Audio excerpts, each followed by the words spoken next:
So in this lesson, we will look at human reproduction.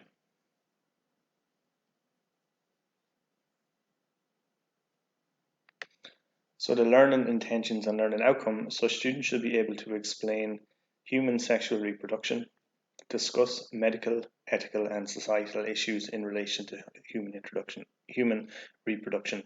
So the specific kind of sections that we will focus on in this lesson will be the structure of the male reproductive system, the structure of the female reproductive system, puberty, hormones, sexual reproduction, gamete fertilization, zygote, the menstrual cycle, ovulation, fertile periods, sexual intercourse and implantation, pregnancy, placenta, umbilical cord, and amniotic fluid, childbirth, breastfeeding, contraceptive, infertility, and IVF. And these will kind of be we will focus on these sections as we move through this lesson. Okay, so we'll start off. So if we take, for example, the human cell, okay, so remember the human cell is like the fundamental building block of life. So you have a cell, and then inside the cell you have what's called the nucleus.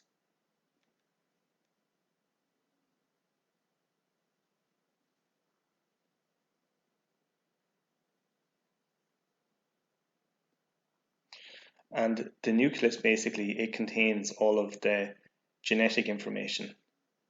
So it contains all the genes. And you can think about the genetic information, it's like a code that the body uses in order to decide like what that cell does in particular. Okay, so all of this information is stored on what are called chromosomes.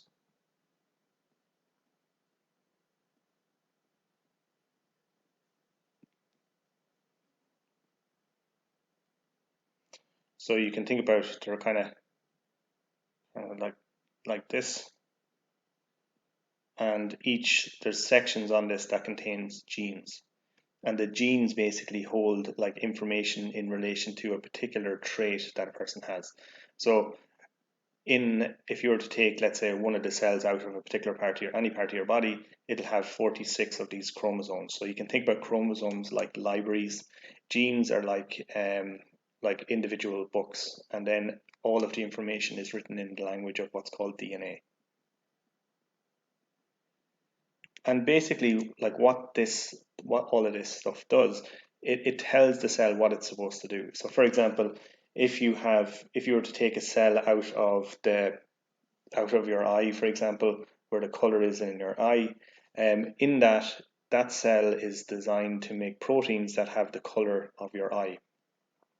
And the information to make those proteins are stored in chromosomes in genes. So basically, it's like, how does that cell know to be a green? How does that cell know to make up, like, for example, the green part in your eye? Well, it gets its instructions from the chromosomes and from the genes or the DNA.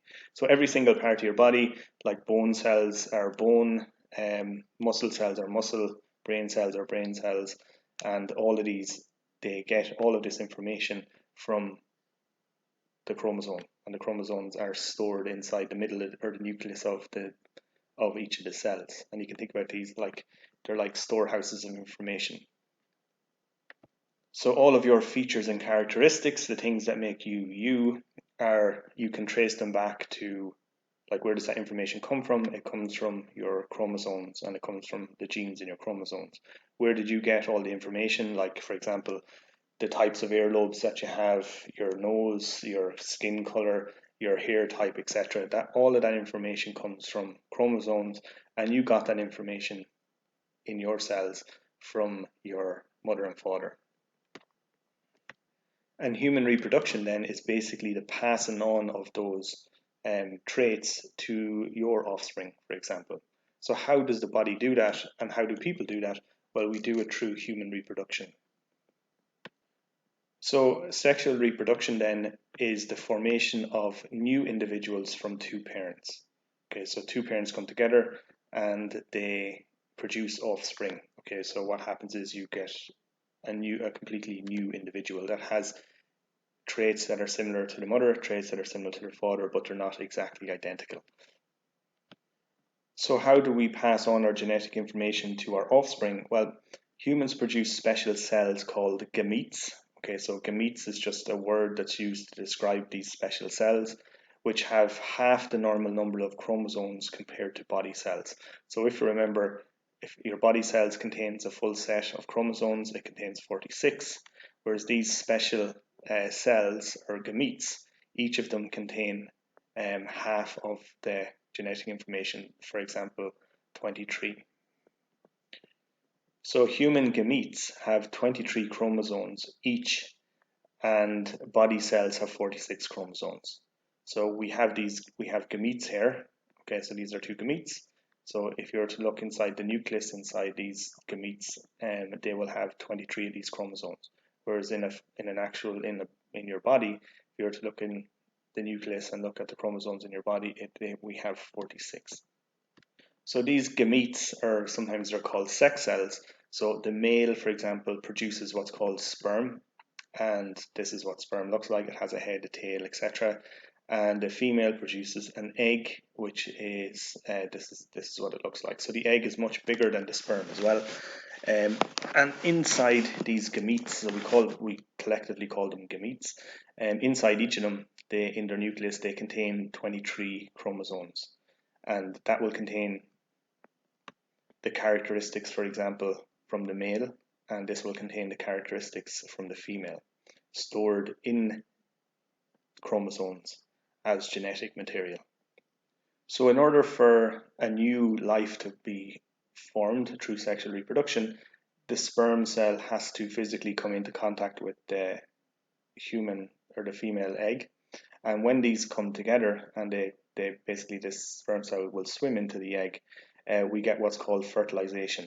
So fertilization is when the male gamete, which is the sperm, fuses with the female gamete, which is the egg.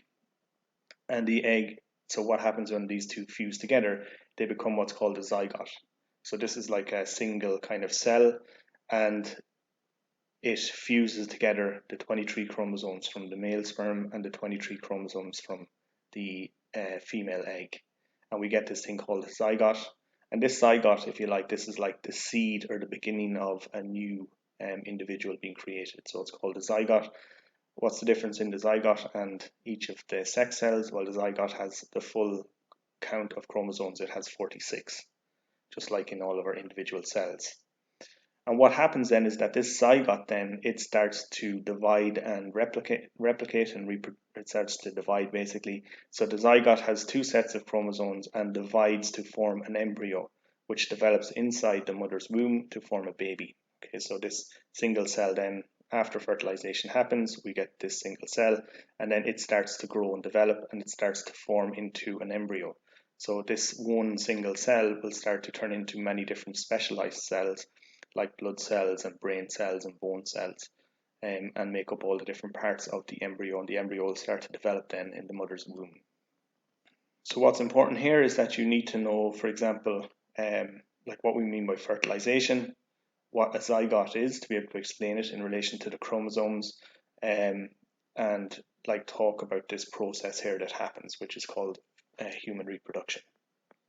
So we want to start to think about then, so a male, for example, has sex organs and the purpose of those sex organs is to get this male gamete to fuse with the female gamete, which is an egg. So the male's reproductive system is set up to produce sperm, and we're going to look at that now. And the female reproductive system is set up to produce these eggs. So this is the structure of the male reproductive system. So again, it's important that you know each of the parts and essentially like what the function of each of those parts. So you need to be able to reproduce this labeled diagram. So if we start and we have a look and we start with each of the individual parts. So the first part then is what's called the testes, and the testes produce sperm. So here we have, down here we have, inside here we have these structures that are called the testes. And inside here, this is where the sperm cells are produced, okay, or the male gamete. The testes is outside the body in the scrotum, okay, so the testes hang outside the body in the scrotum, where it is at a lower temperature for the sperm production. So the reason why the testes are outside of the body is because temperature control. So you need the right temperature, for example, in order for sperm to be produced in the testes. So the sperm has a tail. It uses it to move in the woman's body towards the female gamete. So if we take the male sperm, for example, it has a head, and then it has this tail. Okay, so it's kind of like a tadpole. So it has these two kind of sections. So it has the head, and then it has the tail. And these these sperm cells are produced inside here in the testes. So you have the testes, then what you have is you've the scrotum that wraps around them and protects them, and then they hang outside the body for temperature control, for the correct temperature for these sperm to be produced. So you can think about the testes are the sperm production factories, if you like, in the male reproductive system. So the sperm, when they're produced, they have to be able to move from the testes, for example, out of the testes and towards the penis.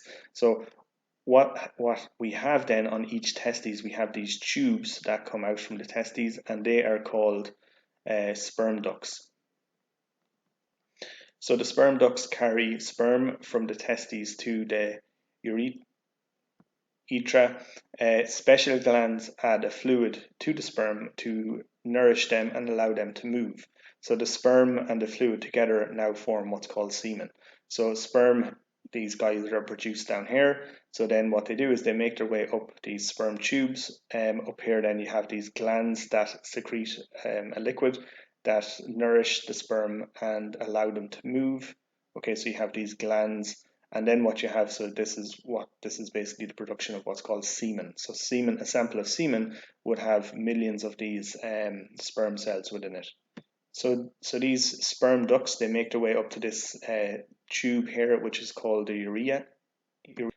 And the function of the urethra then is to carry sperm out through the penis. Okay, so this here is the penis, and this is this is the function of the urethra. So the function then of the penis is used to allow the sperm to enter the woman's body. Okay, so that's the function of a penis. And men can produce over 200 million sperm per day. Okay, so within the testes, you can have 200 million of these sperm cells being produced every day. So again, it's important that you know all of the parts of the male reproductive system, and then that you can talk about what each of the parts, their structure and their function, and what they're for. So this is the female reproductive system, and again, the purpose of the reproductive system is to produce. So this is the sperm. The purpose of the female reproductive system is to produce an egg.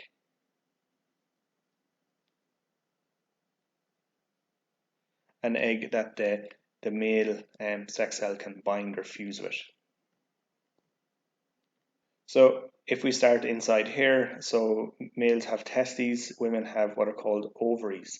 So the ovary produces the female gamete or egg. Okay, so it produces this egg. An ovary releases a single egg each month into the fallopian tubes. Okay, so you have an ovary on each side here, and then you have what are called the fallopian tubes. Okay, so when the egg is produced, it has to be able to make its way from the ovaries. So what you have is you have these tubes that are called the fallopian tubes. And every month, a single egg is produced and sent into the fallopian tube. So the egg then will sit in the fallopian tube, and if the egg is not fertilized, it passes along to the uterus or womb and breaks down. So the womb wall is muscular and is lined with soft blood-filled tissue. So we have this in here. The cervix is an opening to the womb. So we have the cervix that's here above the vagina. So the vagina is here.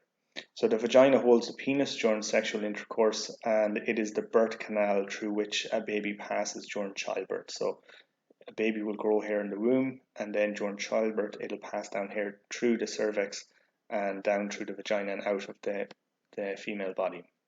So again, these are the structures of the female reproductive system, you need to know the parts, you need to know the function of each part, and you need to know that the female reproductive system produces the female gamete, which is the egg. So puberty then, and the male and female hormones. So male and females become sexually mature at puberty. So puberty basically marks the point at which the male and the female starts to produce male and female gamete or sex cells. So secondary sexual characteristics are features that distinguish the sexes apart from the sex organs essential for reproduction. So what distinguishes biologically, for example, a male from a female is a male has the male reproductive system and a female has the female reproductive system. But there are other characteristics then, physical characteristics that are associated with puberty, for example, when the male and the female are getting ready to, when the male and female body is basically getting ready to be able to reproduce. So let's look at those in relation to the hormones. So the male hormone then is testosterone, and testosterone is made in the testes. So, and is the main sex hormone that causes males to produce sperm. Okay, so testosterone. Testosterone causes secondary sexual characteristics such as because it's the male sex hormone or male hormone, what it does is it starts to cause these characteristics, biological characteristics in the male. So what are some of those characteristics? So some of those characteristics in the male, so during puberty, they will start to develop a deep voice. So their shoulders will broaden, or they'll have wider shoulders. They will produce more body hair and more muscle, and sperm production begins for men from puberty onwards. So again, if we take a male, for example, so what are some of the things that happen during puberty? So the male gets taller, the face may start to develop pimples, your penis and testicles get bigger, hair growth on your face, arms, leg, chest, armpits, and between your legs, sweat. So you start to sweat from your armpits, and also as well your voice will start to deepen. Okay, so these are some of the secondary characteristics that happen during puberty for males. So then the female hormone then is estrogen. So estrogen is a hormone made in the ovaries that is responsible for the development of female sexual characteristics such as breasts and widening of the hips. And what's happening basically is that the female body is getting ready to be able to hold a life and to become pregnant. So the menstrual cycle begins for women from puberty until the female menopause later in life. Okay, so during menopause, when a female goes into menopause, they are unable to basically they stop producing eggs, and therefore the female is unable to become pregnant. So again, what's really important in this is that you know the difference between the male and female hormone, and that you know the characteristics associated with puberty and like what puberty is. So the menstrual cycle, or what it's often called ovulation. So what happens during the menstrual cycle? So this here is just a graphical representation of what happens during the menstrual cycle. So the menstrual cycle is a 28-day cycle occurring in women where the womb prepares for a fertilized egg. So basically what's happening is the female reproductive system or body is getting ready to produce an egg in preparation that that egg may be fertilized. So if we look at this then over the 28-day period, so what happens? So during days 1 to 5, so from here, so 1 to 5, menstruation occurs. Okay, so what is menstruation? In menstruation, the womb lining breaks down and it is lost from the woman's body. Okay, so this is also known as the period. So this is what happens during like the start of the cycle, if you like. So between days 1 and day 5. So after this occurs then, between day 5 and day 14, so from here all the way down to here, the womb lining is repaired by building up the lining of the blood vessels. So the lining that was lost here during this menstrual cycle is rebuilt during this phase here. So basically the lining and the blood vessels are built up, and the idea of that is to nourish the egg that is produced. So around day 14, so an egg is produced in the ovary and the egg is released at day 14. Okay, so around this point the egg is released from the ovary, it passes through the fallopian tube, and the release of an egg from the ovary is called ovulation. Okay, so ovulation is what happens, and that's what's meant by ovulation. So then from this period, so after the egg is produced, it's contained in the lining. So from this period all the way right around until you get to the start of the cycle again, the womb lining is maintained for day 14 to day 28, and then breaks down if fertilization has not occurred, and the cycle begins again. Okay, so basically the egg is set up so that if it becomes fertilized, the lining of the womb will be able to nourish, for example, the developing fetus or zygote that's produced. So if fertilization does not occur, so if a sperm does not make its way and fertilize the egg, what happens is this cycle repeats. And this is basically the menstrual cycle. So what's important is that you know each of the phases in the menstrual cycle and you know what happens at each phase.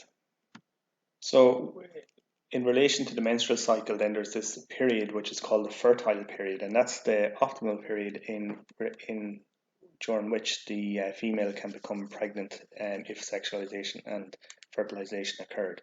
So we're going to look at the fertile period, sexual intercourse, and then fertilization. So days 12 to 15 approximately are the fertile period, as this is the time when fertilization of an egg with a sperm is possible and pregnancy can occur. So roughly between days 12 and days 15, okay, so that short window, that's the optimal time, for example, for a female to become pregnant. Why? Because the lining of the uterus is fully rebuilt, and also as well there will be a newly produced egg that is ready for fertilization. So during sexual intercourse, sperm leave the penis and enter the vagina. So sperm swim through the cervix and the womb towards the fallopian tubes where the egg is waiting, and fertilization happens in the fallopian tubes if an egg is present. Okay, so that's what happens during fertilization. So fertilization then is the joining of the male and female gametes to form a single sex cell called a zygote. So for example, here we have an egg that's been produced, so during this fertile period, and what happens is the sperm makes its way up through the cervix, will make its way up here and up through the uterus, through the fallopian tube, and make its way down here to the egg. And then basically what will happen is you get the fertilization then occurs. So this here essentially is what happens. The sperm makes its way into the egg, and then fertilization happens, and that's what happens here during sexual intercourse. So when these two combine, basically you get a zygote, and then what happens is the zygote then is like a ball of cells, and it starts dividing and developing into an embryo. And this is the result here, and this is what happens. So the zygote divides into a ball of cells as it moves along the fallopian tubes. Implantation is the attachment of the embryo at the womb wall. So the sex cells, the sperm and the female egg, they will basically combine here and they'll form this zygote. And then what will happen is the zygote then will start making its way down here, down the fallopian tubes, and it's heading here into the womb. And then what happens is what's called implantation is the attachment of the embryo at the womb wall. So basically what will happen is it'll turn into an embryo, it'll implant or it'll attach itself inside here, and basically what it's doing is it's attaching itself to the mother's bloodstream basically, so it can get nutrients in order for it to grow and develop. So this implantation that happens here, so the placenta is formed from cells of the mother and the baby. It allows food and oxygen to go from the mother's blood to the baby's blood, and takes waste such as carbon dioxide back from the baby's blood to the mother's blood for excretion. Okay, so you get this umbilical cord here that develops, and this happens inside here. And what will happen is the embryo then will grow and develop as it feeds, basically, as it gets nutrients from the umbilical cord. And it also, this umbilical cord allows nutrients to come in, and it also allows the waste that the baby is producing to be passed out through the mother's bloodstream. So the umbilical cord, which is this guy here, the cord connects the baby to the placenta and carries food and oxygen to the baby. Okay, so you have this link. When the embryo is recognizably human, it is known as a fetus. Okay, so once the embryo has sufficiently developed, it's then what's recognized as what's called a fetus. So the fetus is surrounded by amniotic fluid, which acts as a shock absorber and as protection. So basically inside here, you have a sac that the baby is being produced in, and it's full of this fluid called amniotic fluid, and the purpose of that is to protect the baby, or the developing embryo, or the developing fetus, should I say. So again, it's important that you know these steps, and also a diagram like these is very good in relation to getting the point across also. So the baby will continue to develop, being nourished by the mother through the umbilical cord, and the amniotic fluid then surrounding the baby will protect the baby. And what eventually will happen is, once the baby has developed sufficiently, the next phase of birth will happen. Okay, so basically what will happen is the water will break, and when the water breaks, what that means is that the fluid, the amniotic fluid here that is around the body, leaves through the vagina. So these here are the stages of childbirth and what happens. So during birth, the waters break, releasing the amniotic fluid, which protected the baby. The cervix dilates. Okay, so you have the cervix here, it widens, or what's called dilates, and the womb wall contracts as the baby is pushed out head first. Okay, so the womb wall starts to contract and starts to push the baby out. So the umbilical cord, so once the baby is out, you will still have this umbilical cord, the placenta. So the umbilical cord is cut, and then the placenta is pushed out, which is called the afterbirth. Okay, so the placenta is just pushed out. So breast milk is ideal, is the ideal nutrients for baby. It is free from harmful microorganisms because it's inside the female body, and it's protected by the female's immune system, and it is the correct temperature, and it has antibodies to protect the baby. So breastfeeding then, it stimulates hormones, which stimulates the production of more breast milk. Okay, so the idea of the breast milk then is to provide nutrition for the baby to take. So again, these are the stages, if you like, in childbirth, and again, it's important to know these stages. So the next thing then that we're going to look at is what's called contraception. So the idea behind contraception is to stop pregnancy from happening. So contraception is any method of preventing pregnancy. So there are different ways that can be done.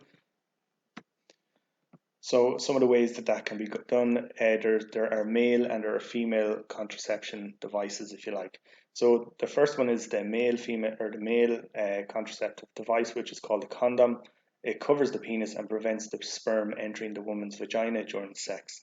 So the idea of most contraception is to either stop the sperm from getting to the egg, or stop the egg from getting to the sperm, or to stop both. So the contraceptive pill then, so this is a tablet that a female can take, prevents the release of an egg from the ovary. So basically what the pill does is it stops the egg being produced, and it stops it being released into the ovary from the ovary during this period of time here. Okay, so again, if there's no female egg produced, then the sperm can't fertilize it, and therefore it prevents pregnancy from happening. The natural method of contraception avoids sexual intercourse during the fertile period. So, for example, during the fertile period here, sexual intercourse would be avoided, and that way it would stop the male sperm and egg from combining and pregnancy and happening. Whereas sexual reproduction would happen then during these non-fertile periods here, because there's no egg in here for the sperm to impregnate. Another way to prevent pregnancy as well, and it's a kind of a more of a permanent fix, if you like, on the male side, is a vasectomy. And basically, what this is it's a surgical cutting of the sperm duct to sterilize a man. And it is 100% successful, but it is irreversible. So basically, what happens is during this procedure, the sperm duct here is cut and tied on both ends, and then what that does is it prevents the sperm cells from being able to move up through this tube. Okay, so it's pretty permanent, so it is, and again, it's another way at preventing. It's another way of preventing, for example, fertilization happening from the sperm cell coming into contact with the female egg cell.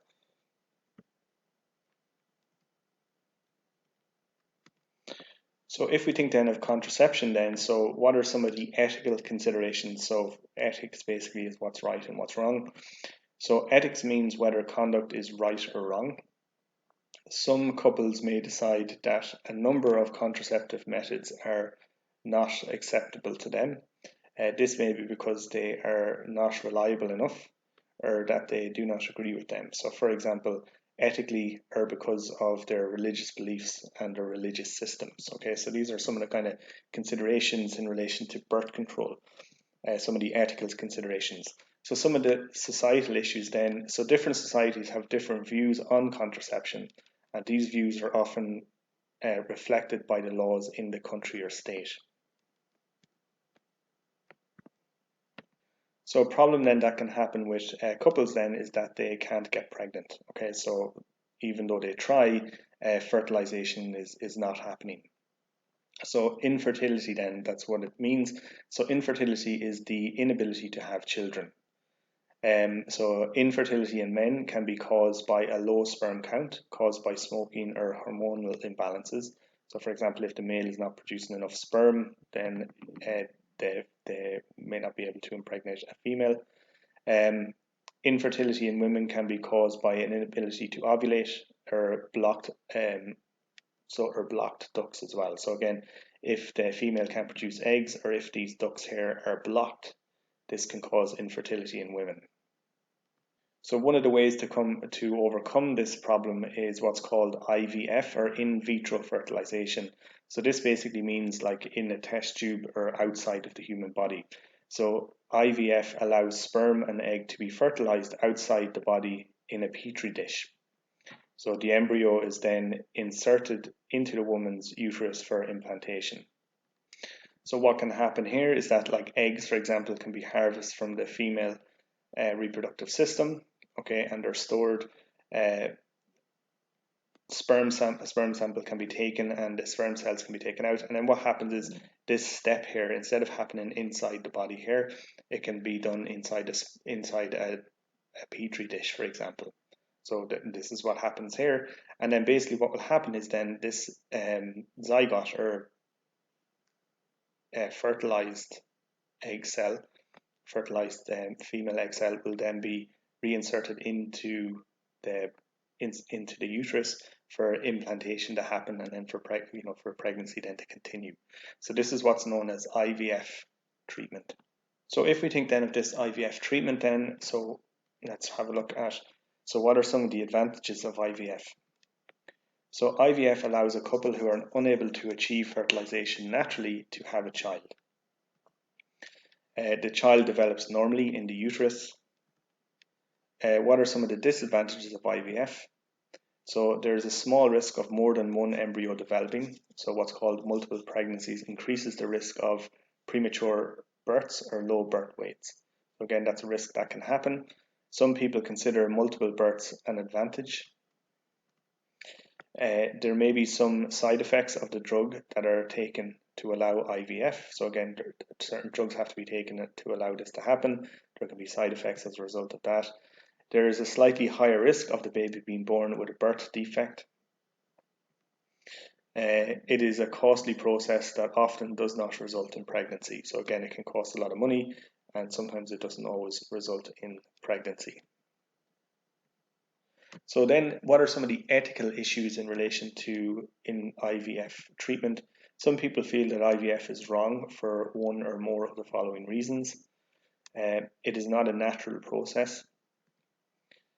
Not all of the embryos are used, and those that are not used are destroyed for use for stem cell research.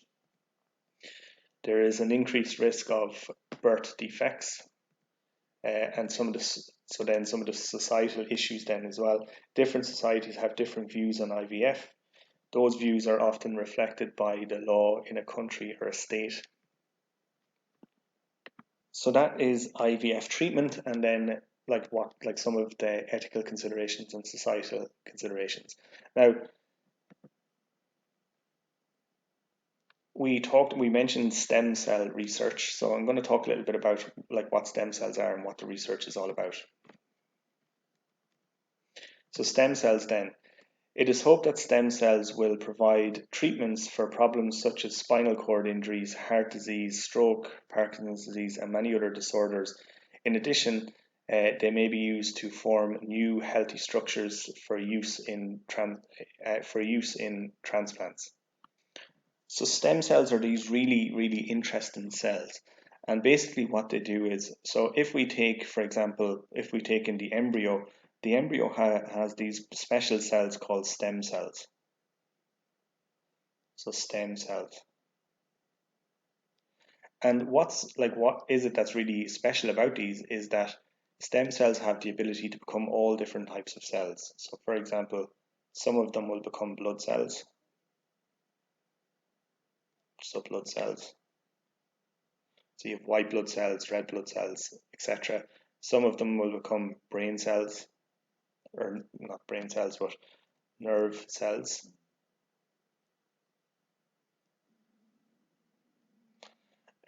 Some of them might become muscle cells. Some of them might become bone cells. So basically what they have is they have this unique ability to be able to change into, depending on where they go in the embryo, they basically become all the other different types of cells. And scientists are very interested in this because stem cells can, if you take stem cells, for example, and if you have cartilage in your knee, for example, if you take a knee injury, so imagine this is your knee, and what can happen is the cartilage in your knee can run down. So if you take stem cells and you inject them here into the cartilage, what will happen is the stem cells will become cartilage and they will repair the cartilage, for example, in the knee. Similarly as well, if you take stem cells and if you have like some kind of bone defects, you can implant the stem cells where the defect is happening, and those stem cells will turn into bone cells. So it offers a huge promise in relation to the treatment of all these different types of diseases.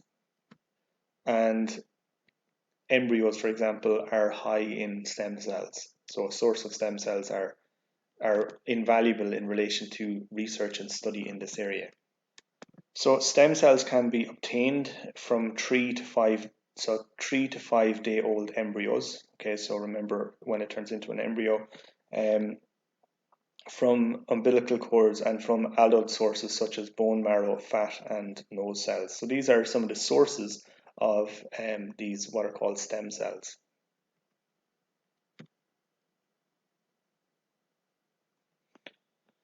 And also, like what these stem cells can be used to do is they can be used to grow like muscle and other they can be used to grow other like parts of the body as well. So here is a bladder grown from stem cells for transplantation. Okay, so this is an actual bladder and it's been grown using these stem cells. So what are some of the issues then in relation to using stem cells? So from a society point of view, different societies have different views on the use of stem cells. The basic problem is the conflict of two sets of values. So one is the duty to prevent or reduce suffering, and then the other one is the duty to respect the value of human life. So in some countries or states, the use of stem cells is banned by law. In others, the use of all stem cells is legal. In yet other countries, the use of non-embryonic stem cells is legal. Some countries do not have any clear guidance on stem cells, as it is a relatively new issue. So some of the ethical issues. So embryonic stem cells are often obtained from embryos left over after IVF treatment. Some people believe that using stem cells from embryos is wrong, as it destroys a potential life. Others feel that the possible benefits outweigh the issues. So that is stem cells and like what stem cells are and stem cell therapy, and then some of the issues associated with that. So that is the end of the lesson. So just by the end of the lesson, students should be able to explain human sexual reproduction. So we've talked about that. Discuss medical, ethical and societal issues that relate to sexual reproduction, like IVF and like contraception and like, for example, stem cell research. Okay, so thank you for listening.